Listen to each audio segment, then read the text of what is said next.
ओम बापू नंदाचोर वाली आपकी सदा ही जय हो। श्री नारायण चरितामृत से बापू हरनाम जी महाराज जी का सुंदर प्रसंग।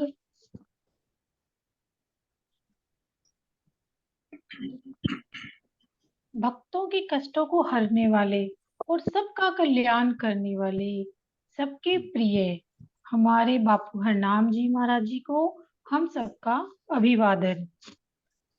बापू जी बहुत मृदु स्वभाव के थे और किसी को अगर छोटे से छोटा दुख भी होता था तो बापू जी को वो बर्दाश्त नहीं होता था। तो ऐसा एक प्रसंग आता है कि दिल्ली के रहने वाले थे भगत देवी दत्ता जी। उनकी जो छोटी बहन थी वो 13 साल की थी। तो उसकी कलाई के ऊपर जो है बड़ी सारी गिल्टियां हो गई थी, छोटी छोटी गिल्टियां। वो बड़ा दर्द से रोती थी। तो ये लगभग 1947 से पहले जो देवी दत्ता जी थे, उनकी जो फैमिली थी वो पाकिस्तान में ही रहती थी। तो गुगेरा गांव में तो महाराज जी जाया करते थे। गांव के सारे लोग इकट्ठे होकर उनके दर्शन भी करते थे महाराज जी के। तो वहां पे वो बापू जी के पास गई। वहां पे वर्जी चंद जी रहते थे, जैसा पहले एक प्रसंग में आया था गुगेरा गांव का। तो वहां पे वो उनके पास गई और उनको दर्द बड़ा हो रहा था उनकी छोटी बहन को, और अपनी कलाई पकड़ के खूब रो रही थी। तो बापू हरनाम जी सामने बैठे थे। बापू हरनाम जी ने पूछा, बीबी क्यों रोन रही है? तो जो वजीर चंद जी थे उन्होंने कहा कि बापूजी इसकी कलाई पे ना बड़ी गिल्टियां हो गई हैं और इसको बड़ा दर्द हो रहा है और इसलिए ये रोई जा रही है। तो ये सुन के पहले तो बापूजी हंसे। बापूजी हंसे और फिर कहने लगे, असा ओम ओम बोलेंगे, ऐसनु भजा देवांगे। और ऐसा कह के बापूजी ने 4-5 बार वो जो हाथ पे गिल्टियां हो रही थी उनके ऊपर ठप्पा मारा। ऐसे अपना हाथ लगाया और उसका दर्द बंद हो गया और धीरे धीरे सारी गिल्टियां उसकी ठीक हो गई। तो ऐसे बापू हरनाम जी महाराज जी थे जिनके स्पर्श से ही आधी व्याधि सब दूर हो जाती थी। जय बापू दी। तो ऐसे एक और बड़ा सुंदर वृतांत आता है कि सरदार शोभा सिंह जी थे। सरदार शोभा सिंह जी का पोता था ओंकार चावला। उनको प्यार से ना सारे निक्का निक्का कहते थे। तो एक बार ना वो बड़ा बीमार हो गया निक्का।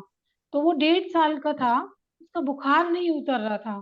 तो जो उनके घर वाले थे वो बड़े घबराए हुए थे, बापूजी को याद कर रहे थे।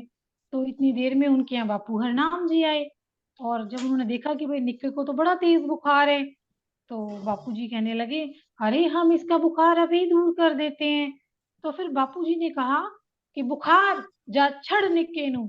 और इतना कह के बापूजी ने जो उनका परना था, अपना परना, वो बच्चे के सिर पे रख दिया। और कुछ ही देर में वो निक्के का बुखार उतर गया और वो बिल्कुल ठीक हो गया। तो बापू हरनाम जी ने वो जो परना उस बच्चे के सिर पे रखा था, उस परने का नाम रखा हुआ था कष्ट निवारण परना।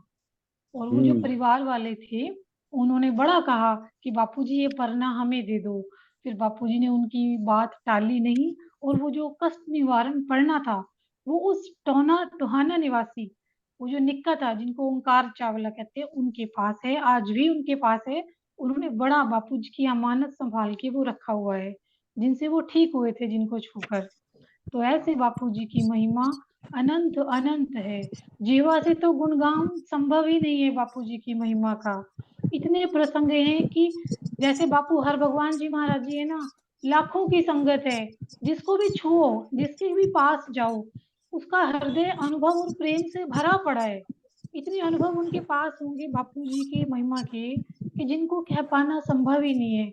ऐसे ही बापू हरनाम जी की महिमा है कि उनकी शक्ति का पार पाना, उनकी शक्ति का अनुमान लगाना संभव ही नहीं है।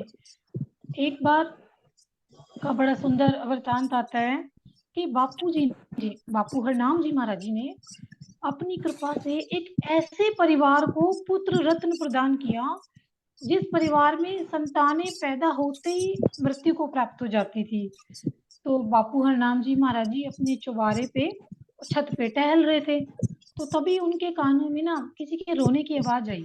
बापू जी के कानों में आवाज आई किसी के रोने की। तो उनके पास खड़ा हुआ एक सेवक था। तो बापू जी ने पूछा, ये किसके रोने की आवाज है, कौन रो रहा है इतनी तेज तेज? तो उसने सेवक ने बताया, बापूजी जो राम रखा है ना, राम रखामल जी, उनके घर में ना संतान होते ही मर जाती है, और आज भी ऐसा ही हुआ है।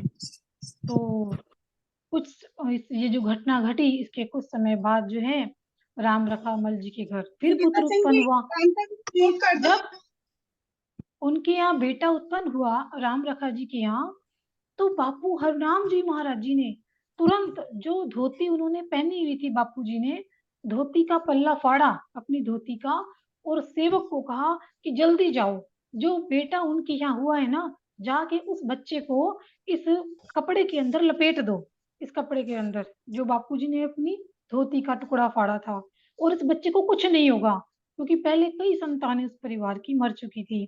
तो सेवक ने जल्दी से वो भागा और उसने वैसा ही किया, और बापू जी के आशीर्वाद से वो बालक जीवित रहा उस परिवार का, और उस बालक का नाम था फकीर चंद, और उन्होंने लंबी आयु प्राप्त की।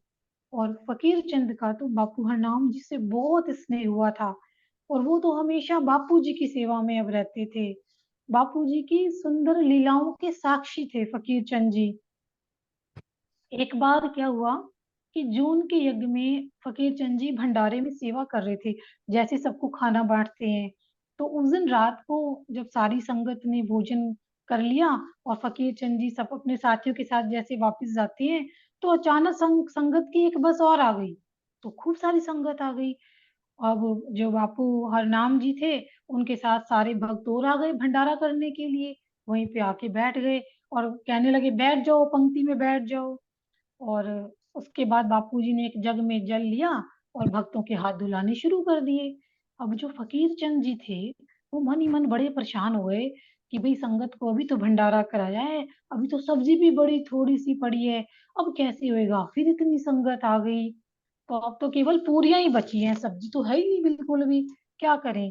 तो इतनी सारी संगत भोजन कराया कैसे जाएगा, मन ही मन बड़े परेशान इधर उधर घूमने लगे। तो फकीर चंद जी ने ना इशारे से बापूजी को बुलाया, बड़ी कोशिश की ऐसे इशारे से, लेकिन ध्यान ही नहीं, बापूजी का ध्यान संगत में था। तो फिर उन्होंने ना बापूजी को बड़ी ऊंची आवाज लगाई और कहा, महाराज जी इधर आइए।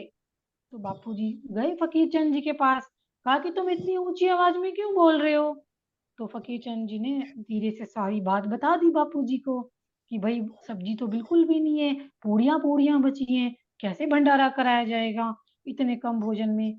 तो ये सुन के बापूजी ने एक कपड़े से वो जो सब्जी वाला बर्तन था उसको ढक दिया, और कहा कि जब तुम सब्जी बांटो तो थोड़ा सा कपड़ा हटा के सब्जी को बांटते चलना, और पूरा कपड़ा उठाने की आवश्यकता नहीं है। तो फकीर चंद जी ने ऐसे किया, सारी संगत ने पेट भरकर भोजन किया, इतनी संगत थी।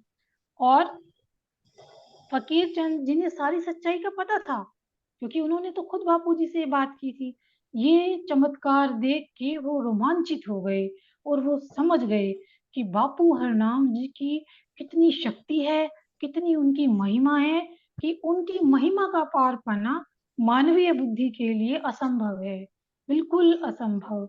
ऐसे बापूजी के चरणों में कोटि कोटि नमन, कोटि कोटि नमन। जय बापू, जय बापू। जय जोगिंदर सिंह जी, बहुत सुंदर, धन्यवाद रोजी आपका।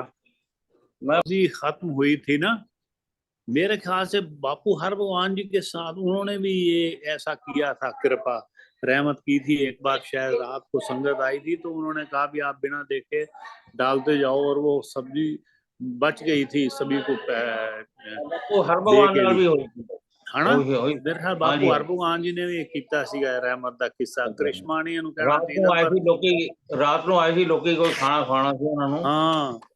तो इस करके उन्होंने कहा भी तुम बस बिना देख पाई जाओ, है कि नहीं कमाल हरिपुर खालसा में भी हुआ था यही चीज।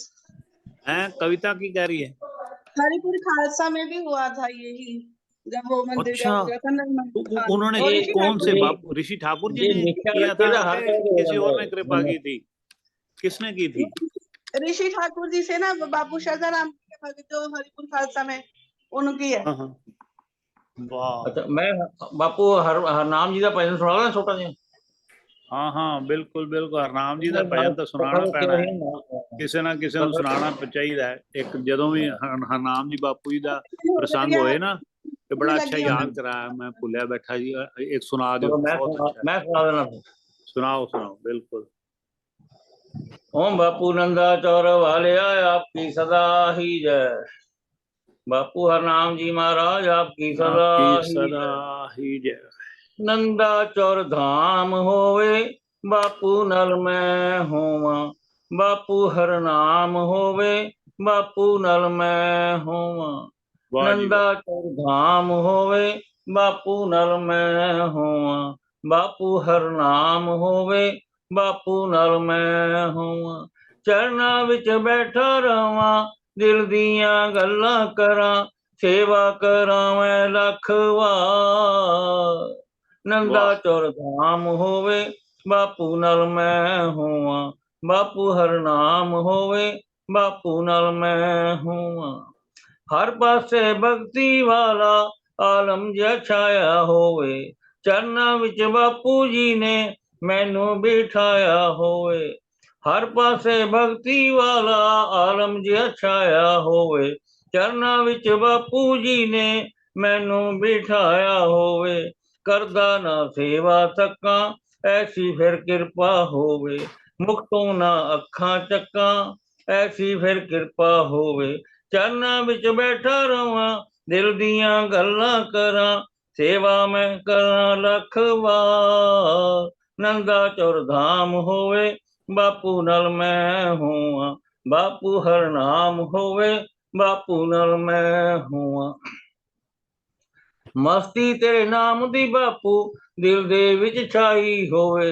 दिल दे विच बापू तेरी ज्योति जगाई होवे मस्ती तेरे नाम दी बापू दिल दे विच छाई होवे दिल दे विच बापू तेरी ज्योति जगाई होवे गुण तेरे गाउंदा जावां ऐसी फिर कृपा होवे गुण तेरे गाउंदा जावां ऐसी फिर कृपा होवे नाम दे आउंदा जावां ऐसी फिर कृपा होवे चरना विच बैठा रवां दिल दियां गल्लां करां सेवा करां मैं लख वार नंदा चौर धाम होवे बापू नल में होवा बापू हरनाम होवे बापू नल में होवा लकी नंदा चौरी अज करदा अरदासां बापू मिट जावन अज साडियां जन्मां दियां प्यासां बापू लकी नंदा चौरी अज करदा अरदासां बापू